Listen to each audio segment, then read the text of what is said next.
This huge statue, known as Cristo Redentor in Portuguese, was built between 1922 and 1931 to usher in a new era of Catholicism in Brazil. At its unveiling, Catholic bishops used the occasion to reconsecrate the entire country to the Sacred Heart of Jesus. The concrete monument stands about 100 feet tall, with Christ's arms stretching over 90 feet. The entire statue is covered in a mosaic of soapstone tiles, making it the largest Art Deco sculpture in the world. Christ the Redeemer has become a cultural icon for Brazil and a symbol for Christianity around the globe. It's often listed as one of the new 7 wonders of the world. But we're getting a little ahead of ourselves, so let's take a moment and fly back a few hundred years into the Christian history of Brazil.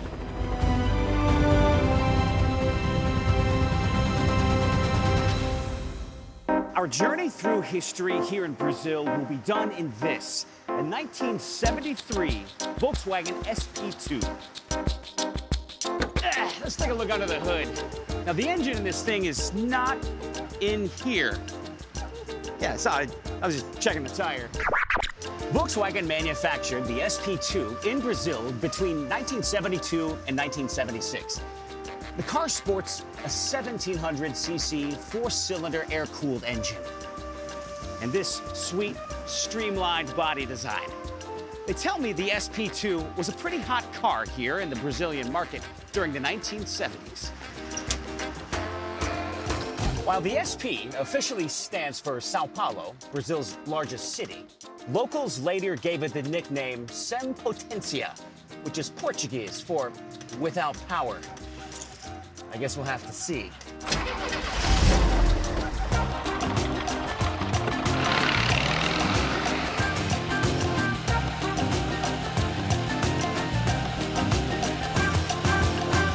For centuries, the Earth's western hemisphere was hidden from all that was happening in Europe.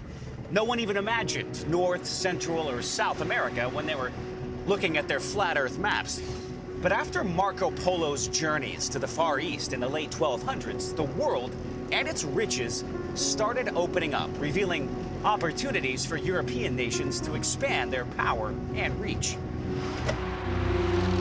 Spain, Portugal, and France led the world to claim these new frontiers. Spices, silks, and precious metals stirred the souls of explorers like Prince Henry the Navigator, Bartolomeo Diaz, and Vasco da Gama.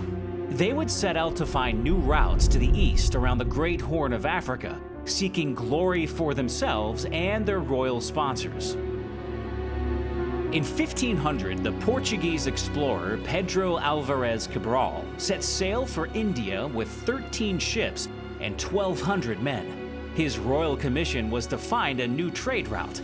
As he was sailing off the western coast of Africa, he hit a big storm, which carried his ships further west and out to sea. On April 22nd, 1500, his fleet made landfall on what he thought was an island in the Atlantic Ocean. Instead, he landed here on mainland Brazil. Cabral claimed the new land for Portugal, a land he first called Veracruz, or True Cross. He raised a small cross as a symbol of victory for both the crown and the church. The first Catholic Mass in Brazil was a joyous affair with local drums, tambourines, and trumpets. The indigenous Tupi people welcomed Cabral and his men. But soon it was obvious that spreading the gospel wasn't the first priority of these opportunistic sailors and traders. Tribal oppression quickly followed. Veracruz was renamed Brazil after the plentiful pau-brasil, or Brazil wood that produced a valuable red dye.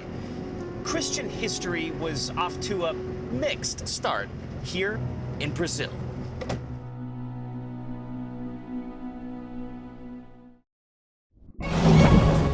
Over 2,000 years ago, the man known as Jesus of Nazareth was born in the small town of Bethlehem in the land of Judea. His extraordinary life, brutal execution, and miraculous resurrection from the dead attest to the truth of his claim to be the only Son of God.